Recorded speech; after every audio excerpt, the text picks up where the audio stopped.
देखील रात्रभर आमच्या इकडे पाऊस झाला, परभणी जिल्ह्यात, बीड जिल्ह्यात देखील झाला, नाता देखील आमची इथं सध्या देखील चालू आहे. तर राज्यात आज 18 तारखेपासून आणखीन काय परिस्थिती राहणार आहे, तर आज 18 जुलैपासून राज्यातला आणखीन आज दुपारनंतर म्हणजे काही काही ठिकाणी दुपार 3च्या नंतर पुन्हा आणखीन पावसाचा जोर वाढत जाणार आहे, म्हणून हा अंदाज लक्षात यायचा.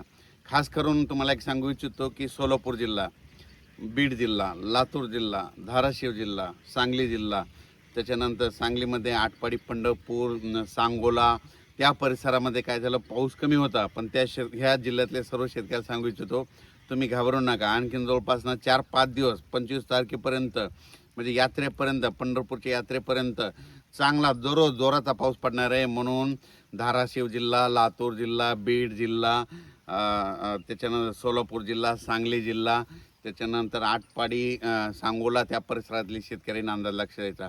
बारामतीकडे देखील चांगला पाऊस पडणार आहे, फलटणकडे देखील चांगला पडणार आहे, म्हणून हा अंदाज त्या शेतकऱ्यांनी देखील लक्षात द्यायचा. त्याच्यानंतर कोल्हापूरकडे देखील जोराचा पाऊस आज सुरू होणार आहे, म्हणून कोल्हापूरच्या शेतकऱ्यांनी अंदाज लक्षात द्यायचा. साताऱ्याकडे देखील मुसळधार पाऊस पडेल, कोल्हापूरकडे देखील पश्चिमेकडे मुसळधार पडणार आहे, म्हणून हे लक्षात द्यायचं. म्हणजे सांगायचं झालं तर रत्नागिरीपासून तर पालघरपर्यंत त्या संपूर्ण घाटमाथ्यावर आजपासून जवळपास 5 दिवस चांगला जोराचा पाऊस पडणार आहे, म्हणून हा अंदाज लक्षात यायचा. पुण्याकडे देखील आज जोरात पावसाला सुरुवात होणार आहे, मुंबईला देखील जोरात पाऊस पडणार आहे ह्या 5 दिवसामध्ये, म्हणून हे मुंबईकरांनी अंदाज लक्षात यायचा. नाशिकला, त्र्यंबकेश्वर त्यांनी देखील अंदाज लक्षात यायचा. मराठवाड्यात देखील आज दुपार, आता तर सध्या मराठवाड्यामध्ये परभणी जिल्ह्यामध्ये पाऊस चालू आहे, तर आणखीन तुम्हाला एक सांगतो, आज दुपारच्या नंतर परत जोराचा पाऊस पडणार आहे, म्हणून रात्री देखील जोराचा राहणार आहे, म्हणून हा मराठवाड्यातल्या शेतकऱ्यांना अंदाज लक्षात यायचा. मराठवाड्यामध्ये जिल्ह्यामध्ये सांगायचं झालं तर हिंगोली जिल्हा, नांदेड जिल्हा, परभणी जिल्हा, जालना जिल्हा, संभाजीनगर, धाराशिव आणि लातूर ह्या जिल्ह्यातल्या, मराठवाड्यातल्या सर्व जिल्ह्याला सांगतो की तुम्ही म्हणजे ह्या 25 तारखेपर्यंत चांगला जोराचा पाऊस पडणार आहे, म्हणून अंदाज सर्व शेतकऱ्यांना लक्षात द्यायचा. कोणताच गाव आणि कोणता भाग वंचित राहणार नाही, दररोज पाऊस पडणार आहे, फक्त वेगवेगळा भाग कव्हर करीत राहणार नाही, म्हणून हा अंदाज मराठवाड्यातल्या शेतकऱ्यांना लक्षात द्यायचा. विदर्भ 6 5 11 जिल्ह्यामध्ये, वर्धा जिल्हा झालं, नागपूर जिल्हा झालं, भंडारा जिल्हा झालं, यवतमाळ झालं, अकोला, अमरावती, बुलढाणा, तिकडे देखील त्या 11 जिल्ह्यामध्ये, गडचिरोली, चंद्रपूर तिकडे देखील म्हणजे आज 18 पासून पावसाचा जोर वाढत जाणार आहे, तर 25 तारखेपर्यंत दररोज वेगवेगळ्या भागात चांगला जोराचा पाऊस पडणार आहे, म्हणून हा अंदाज त्यांनी देखील लक्षात द्यायचा. सर्वदूर एकदाच पडणार नाही, पण दररोज वेगवेगळा भाग कव्हर करत राहणार आहे, म्हणून हे लक्षात द्यायचं. त्याच्यानंतर इकडे आपण उत्तर महाराष्ट्राकडे देखील नंदुरबार जिल्हा झालं, धुळे जिल्हा झालं, जळगाव जिल्हा, आज देखील बऱ्याच भागामध्ये विखुरलेल्या स्वरूपाचा पाऊस पडणार. पण नंदुरबार जिल्ह्यामध्ये मात्र 22 तारखेच्या नंतर म्हणजे 23, 24, 25च्या दरम्यान तिकडं देखील मुसळधार नंदुरबार जिल्ह्यात पडणार आहे. आणि नंदुरबार जिल्ह्यामध्ये जे काही छोटे छोटे तळे राहिलेले आहेत भरायचे, ते मात्र 25 ते 28च्या दरम्यान तिकडं जोराचा पाऊस पडणार आहे. आणि त्या भागात देखील त्या नंदुरबार जिल्ह्याला जीवदान ठरणार आहे, म्हणून हा नंदुरबार जिल्ह्यातील शेतकऱ्यांना अंदाज लक्षात द्यायचा. धुळे, जळगाव जिल्ह्यात देखील ह्या आज उद्या सगळीकडेच म्हणजे आजपासून पावसाची स्पीड वाढणार आहे, म्हणून त्यांनी धुळे, जळगाव त्या जिल्ह्यातल्या सर्व तालुक्यातल्या शेतकऱ्यांनी अंदाज लक्षात यायचा. म्हणजे सांगायचं झालं तर आज 18 तारखेपासून 25 तारखेपर्यंत असाच पावसाचा दररोज वेगवेगळ्या भागामध्ये त्या धुळे जिल्हा, नाशिक जिल्हा, जळगाव जिल्हा, आणि नंदुरबार त्या भागात पाऊस पडणार, त्यांनी अंदाज लक्षात यायचा. त्याच्यानंतर आता वळू तिकडं संभाजीनगर, अहिल्यानगर आणि ह्या जिल्ह्यातल्या शेतकऱ्याला सांगू, आज दुपारच्या नंतर खूप ठिकाणी बऱ्याच भागावर मोठ्या प्रमाणात जोराचा पाऊस पडणार आहे. काही ठिकाणी ओढे नाले वाहणारा पडणार आहे, काही ठिकाणी रिमझिम पडणार आहे, काही ठिकाणी चांदण्यास असतील तसा पडणार आहे, म्हणून संभाजीनगर जिल्ह्यातल्या शेतकऱ्यांनी, अहिल्यानगरच्या शेतकऱ्यांनी अंदाज लक्षात द्यायचा. तसेच सिल्लोड, सोयगाव त्या परिसरात देखील चांगला पाऊस पडणार आहे, चाळीसगावकडे देखील पडणार आहे, मालेगावकडे देखील पडणार आहे, म्हणून अंदाज त्यांनी लक्षात द्यायचा.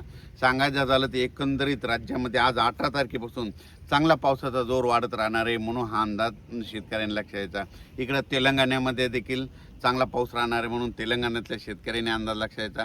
कर्नाटककडे देखील पाऊस पडणार आहे, आणि मध्य प्रदेशच्या जे खंडवाचे आपले महाराष्ट्राचे जे काही लगतचे जिल्हे आहेत, मध्य प्रदेशकडे काय होणार आहे, 22-23 तारखेच्या नंतर एक लो प्रेशर आहे, त्याचं ते चक्रीवादळात रूपांतर होणार आहे. मग ते काय होणार आहे, नागपूरकडून भंडाऱ्याकडून ते काय होणार आहे, इकडं बैतूलकडे जाणार आहे. बैतूलकडून काय होणार, तसंच मध्य प्रदेश इंदोर करत ते चक्रीवादळ 25-26 तारखेच्या नंतर परत इकडं नंदुरबारकडे येणार आहे. आणि नंदुरबारकडे येत असल्यानं परत मुंबईकडे गरमी असल्यामुळे ते काय करणार आहे, परत मुंबईच्या समुद्रात खेचले जाणार आहे. त्याच्यामुळं मुंबईला मात्र 25-26-27च्या दरम्यान मुसळधार पाऊस पडणार आहे. म्हणून मुंबईच्या जनतेने अंदाज लक्षाचा शेवटच्या आठवड्यात मुंबईला परत एकदा बऱ्याच भागामध्ये मुसळधार अतिमुसळधार पाऊस पाहायला भेटेल, म्हणून हा अंदाज लक्षात घ्यायचा. जास्त करून गुजरात बॉर्डरच्या त्या साईडनं जरा मुंबईकडे जास्त पाऊस राहणार आहे, भोईसर त्या पट्ट्यामध्ये, म्हणून ह्या अंदाज लक्षात घ्यायचा. ठाणे भोईसर त्या पट्ट्यामध्ये, म्हणून हे मुंबईकरांनी लगेच अंदाज लक्षात घ्यायचा. त्र्यंबकेश्वरकडे पाऊस पडणार आहे, त्याच्यामुळं परत एकदा गोदावरी नदीला पुन्हा पाणी येणार आहे. त्याचं पाणी पुन्हा गंगापूरच्या धरणात येणार आहे. म्हणून गंगापूरच्या धरणासाठी आनंदाची बातमी. जे निळवंडे धरण, भंडारा धरण जे धरणं आहेत, त्या धरणात देखील परत काय होणार आहे, हे शेवटच्या आठवड्यात तिकडं जोरात पाऊस पडणार आहे वरती. त्याच्यामुळं तिकडं त्या धरणाच्या क्षेत्रातले लाभ म्हणजे कॅशमेट एरियात पाऊस पडणार, मग त्यांच्यासाठी आनंदाची बातमी. पुण्याकडे देखील पाऊस पडणार आहे, म्हणून पुणेकरांनी देखील अंदाज लक्षात घ्यायचा. सांगायचं झालं तर मी म्हटलं होतं ना, जवळपास 15 तारखेपासून तर 30. सांगायचं झालं तर काय होणार आहे, हे पाऊस आहे ना, म्हणजे आज 18 तारखेपासून आणखीन स्पीड वाढणार आहे, 20च्या नंतर आणखीन जास्त स्पीड वाढणार आहे. म्हणून जवळपास 25-27 पर्यंत राज्यात सगळीकडे पाऊस पडणार आहे. आणि सगळं फक्त एवढंच आहे, फक्त सगळीकडे एकदाच पडणार नाही, फक्त दररोज वेगवेगळ्या भागात पडत राहणार आहे. म्हणून हा अंदाज सर्व शेतकऱ्यांनी लक्षात घ्यायचा. आणि तुम्हाला एक न्यूज, आणखीन एक आनंदाची सांगू इच्छितो की आणखीन तुम्हाला 2 ते 3 दिवसामध्ये तुम्हाला एक आता टी व्हीला बातमी येईल, मीडियामध्ये येईल की जे पेरू देश आहे त्या समुद्रामध्ये प्रशांत महासागराचा तापमान तिथं थंड झालंय, त्याच्यामुळे तिथं ला निना उद्भवला आणि भारतामध्ये यावर्षी चांगला पाऊस पडणार आहे. अशी एक तुम्हाला न्यूज आता ह्या 2-4 दिवसामध्ये बघायला भेटेल. आणि तुम्हाला सांगतो ती आता जवळपास येईल तुम्हाला न्यूज, म्हणून हे तुम्हाला सांगू इच्छितो.